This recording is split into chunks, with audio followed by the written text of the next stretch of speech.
So now, i-open yung Google Chrome browser. Dayon, mag-search kayo ng youtube.com para mag-login kayo sa inyong YouTube account. So now, andito na po tayo sa ating YouTube homepage. So, ito po yung YouTube homepage natin. So, next natin gagawin is punta tayo sa ating YouTube account. So, itap mo lang yung profile mo, then view your channel. Next, andito na po tayo sa ating channel. So, next mong gagawin, itap mo yung customize channel.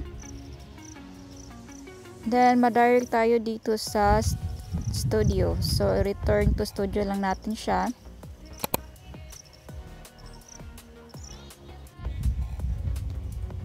So, next natin gagawin is punta kayo sa mga videos natin. So, makita mo siya dito sa gilid. So, next, nandito na po tayo sa ating channel content. So, makikita natin ating mga videos. So, here, nakita mo guys na merong shorts, live, post, and playlist. So, ngayon, ituturo ko sa inyo kung paano ba tayo gumawa ng playlist. Kasi ako wala pa rin akong playlist until now kasi bago pa tong channel na to. So, next natin gagawin is punta kayo dito sa ibabaw yung my create. Itap mo yung create, then next yung new playlist. Create a new playlist. So dito guys, ilagay mo yung title sa playlist mo. For example, sa akin ito travel vlog.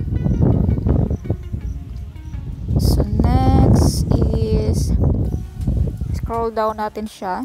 So pwede ka din maglagay ng description, then visibility. Then dito sa videos guys, dito tayo mag-add ng videos na belong dito sa travel vlog. For example, itap mo yung add videos.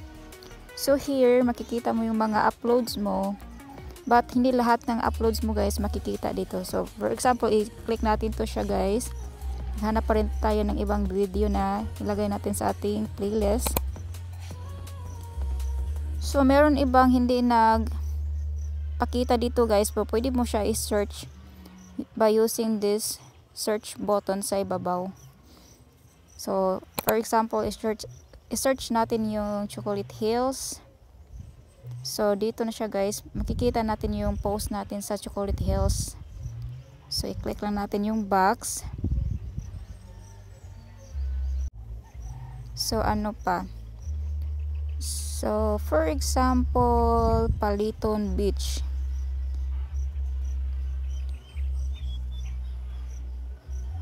So here makita din natin yung Paliton Beach nga video natin. So itap din natin, i-add natin sa travel vlog natin. So here guys, videos to add. So makikita nimo dito guys yung mga videos na ina-add mo sa playlist mo. So after that guys, balik tayo dito sa playlist natin. So ito po yung title sa ating playlist. Then hindi lang tayo maglagay ng description. So it depends on you guys. So sa akin, ito yung tatlong video na ina-add ko sa playlist ko. So after that, itap mo lang yung create. So now guys, meron na tayong isang playlist. So gumawa pa rin ako ng isang playlist para masubaybayan nyo talaga siya guys. So now meron na tayong isang playlist. So balik tayo dito sa create playlist. Dayon tap new playlist. So for example guys, yung playlist natin is yung shorts video na lang natin. So mga shorts. So yung title ko lang dito is shorts. Then same process lang siya guys. So here, add videos. Tap mo yung add videos. Then hanapin mo yung lahat ng shorts videos mo na i-add mo sa playlist mo. So i-click mo lang yung videos, then yung box. Then makita mo din siya sa gilid guys, yung videos to add. So medyo sa akin, medyo marami-rami siya. Easy process lang siya guys. So continue lang po tayo maghanap ng shorts video natin na i-add natin sa ating shorts playlist.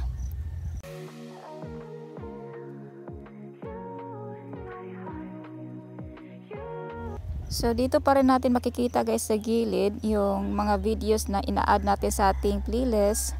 So here medyo marami siya kasi marami na akong upload sa shorts. So after that guys, i-tap mo lang yung done, then mabalik ka dito sa yung playlist. Then same process lang siya din guys. Tapos kita mo yung videos mo na ina-add mo sa playlist mo. So after that, click mo yung create. So now guys, we have 2 playlists na. So ganyan lang siya mag-process guys, super bilis, at sana po nasundan nyo lahat ng tutorial na ito.